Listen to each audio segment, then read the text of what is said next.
అంటే ఒకటి ఏంటంటే నాకు చిన్నప్పుడు చాలా నవలలు చదివాను, పుస్తకాలు చదివాను. ఎవరియి చదివారు సార్ ఎక్కువ? నేను బుచ్చిబాబు చదివాను, హ్మ్. చలం చదివాను. హ్మ్. మా దగ్గర అంపశయ్య నవీన్ ఉండే ఏ కాలేజీలో. ఏజ్‌లో?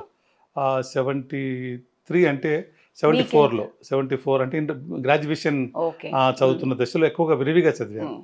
ఆల్మోస్ట్ మునిమాకి నరసింహారావు, హ్మ్. ఆ తర్వాత దాశరథి హ్మ్. రంగాచార్య ఈయన కథలన్నీ చదివాను. నవల్స్ సారీ హ్మ్. పోయట్రీ అయితే కాళోజీ, హ్మ్. శ్రీశ్రీ, వీళ్ళందరి సీనారే హ్మ్. అందరి కవిత్వాలు చదివాను. హ్మ్. ఈ చదువుతున్న క్రమంలో బుచ్చిబాబుని ఎక్కువగా చదివాను. ఓకే. చలంని ఎక్కువగా చదివాను.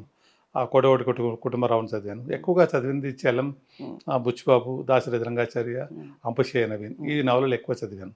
ఈ చదువుతున్నప్పుడు చాలా నవలలు చదివినప్పుడు కూడా నాకెక్కడ చిన్నప్పుడు మనం బాలశిక్ష అవును. చదివినా, ఎక్కడ చదివినా తెలంగాణ ఊర్ల పేర్లు ఎక్కడ కనిపించేవి హ్మ్. కాదండి. ఓకే. ఎక్కడ కూడా ఏనుగెక్కి ఏలూరెళ్ళాలి అవును. ఇలాంటి పదాలే కనిపించేవి హ్మ్. ఎక్కడ చదివినా కూడా. అసలు తెలంగాణ పదము, తెలంగాణ ఊరు అనేది ఎక్కడా కనిపించదు అని ఒక లోపల హ్మ్. ఎక్కడో ఒక వేదన ఉండేది. హ్మ్. ఒక దశలోప్పుడు ఒక నవలలో మా వేములవాడ ఊరికి ఆ కథానాయకుడు దేవుని దర్శనానికి వస్తాడు. హ్మ్. ఆ నవల పేరు గుర్తులేదు. హ్మ్. ఎంఎస్‌కో వాళ్ళు ఓకే. ప్రచురించిన నవల. హ్మ్. అతను వాగు దాటి గుడికి వెళ్ళి హ్మ్. దర్శనం చేసుకొని వెళ్ళిపోతాడు. హ్మ్. అది ఒక చిన్న అంతే. ప్యారాలో ఓకే. దానికి చాలా గొప్పగా గర్వంగా ఫీల్ అయినాను. అబ్బా! వేములవాడ పేరు కనిపించిందే నవలలో అని చెప్పేసినటువంటి గొప్ప ఆనందానికి లోనైనాను.